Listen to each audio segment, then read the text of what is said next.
د ننګرهار خوږیاڼو ولسوالۍ اړوند د وزیرو عزیز خیلو سیمه کې د دیني علماو او قومي مخورو په منځګړیتوب د مجید او میرزمان کورنیو ترمنځ شاوخوا یو کلنه دښمني په دوستۍ بدله شوه.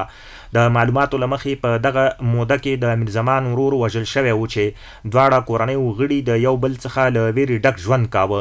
د همدې ستونزې د حل لپاره د پکتیا ولایت د استخباراتو مرستیال قاري محمد رهبر یو شمېر دیني عالمانو په هڅو د دغو کورنیو دښمني په دوستۍ بدله شوه. د پخلاینې په مراسمو کې قاري محمد رهبر له دواړو کورنیو مننه وکړه چې جرګه یې ومنله او له دښمنۍ څخه سولیز ژوند ته راوګرځېدل.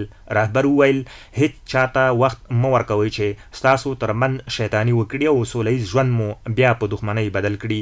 همدارنګه یې په ولسونو غږ وکړ چې خپل منځي شخړې د جرګو له لارې حل و فصل کړي او له دښمنۍ ځان وساتي.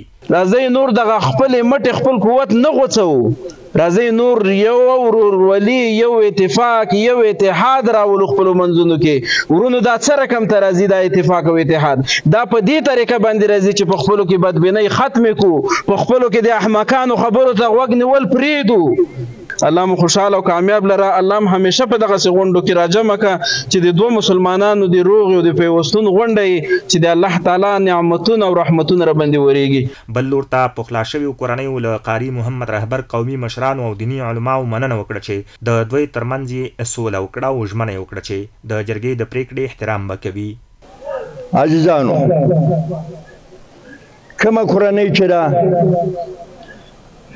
دا یوه کورنۍ ده. زمونږ په کورنۍ کې چې کوم سروې پیدا شوی و هغې ته جناب محمد رهبر د پای ټکی ورته کېښود. تاسو ته اطمینان درکوم چې انشاءالله آینده دپاره به زموږ په کورنۍ کې به هېڅ مشکل نه پیدا کېږي.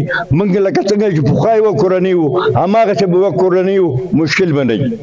د یادونې وړ ده چې له فتح وروسته قاري محمد رهبر د سیمې قومي مشرانو او دیني عالمانو په همکارۍ خوږیاڼو ولسوالۍ کې تر 10 زیاتو کورنیو ترمنځ روغې جوړې کړي او خلک یې سوله ییز ژوند ته رابللي دي.